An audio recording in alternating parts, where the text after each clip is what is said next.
Your app makes an API call.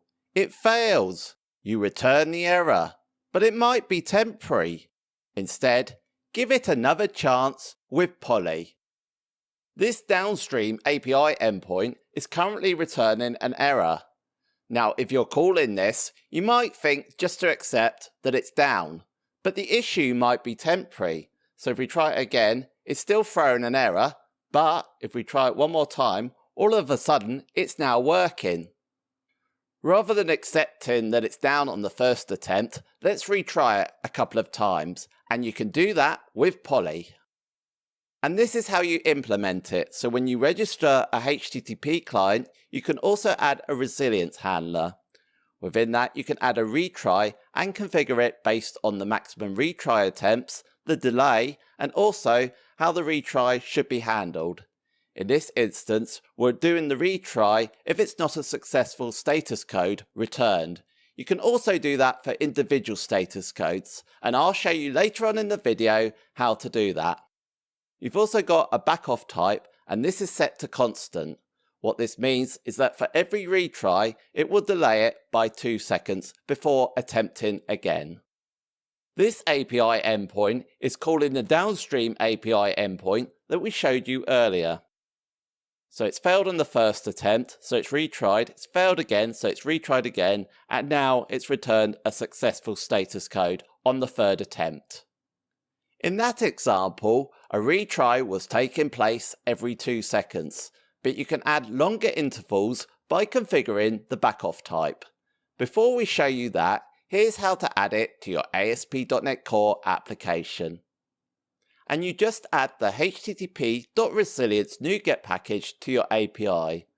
From there in program.cs, when you register a HTTP client, you can also add a resilience handler, add a retry within that, and configure it in the way that you want it.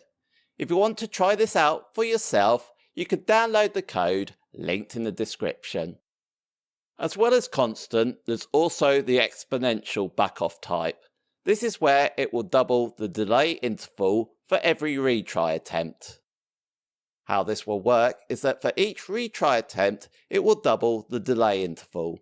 So for the first retry attempt, it will add 2 seconds, for the second it will add 4, and for the third it will add 8.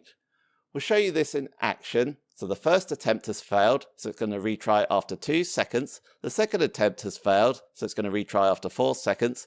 The third attempt has failed again, so it's going to retry after 8 seconds. And then one final attempt, and this time it has been successful and returned a successful status code. This is a much better approach because you're not flooding the downstream API with traffic. You're giving it more time to recover. There's also one more backoff type, and it's linear. With linear, an extra delay is added for each retry attempt based on the delay interval. So the first retry attempt it'll be 2, the second will be 4, and the third retry attempt will be 6 seconds. We'll demonstrate this to you.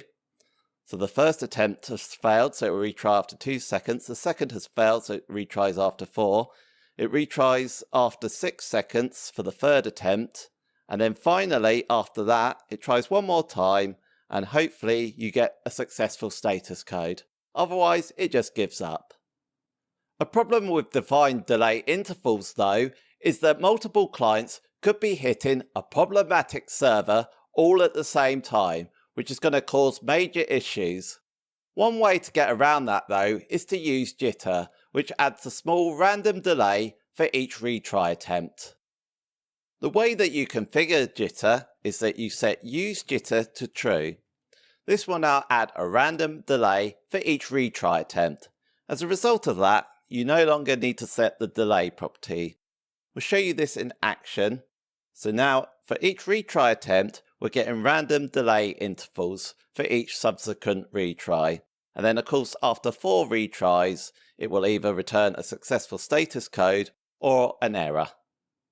Retries are good, but they have a flaw. If the downstream server is completely down, then retrying things is just going to make things worse. What you can do though is you can add a circuit breaker. When you add a resilience handler to a HTTP client, you can also add a circuit breaker. Now the way that we've configured this is that for 20 seconds, we're going to look to see if the failure ratio is 50%. If it is, we're going to have a break-in duration of 20 seconds before we retry this again. Let's try that. So the downstream API endpoint is returning some error status codes. As a result of that, the circuit breaker is now open and it's not allowing any additional calls. So if we keep calling it now, it's just going to keep throwing that exception. It's not until the break duration has expired before we can start using it again. So hopefully now it's recovered and it's returning a successful status code. This channel will continue to produce high-quality .NET tutorials, so make sure you hit the subscribe button so you never miss out on a new video. Now there's one thing that retries and circuit breakers can't help, a slow API, but that's where you can add a timeout. You add a timeout to a resilience handler by calling add timeout and setting the interval. So after 5 seconds, if it doesn't receive a response, it will throw an error status code and give you an error.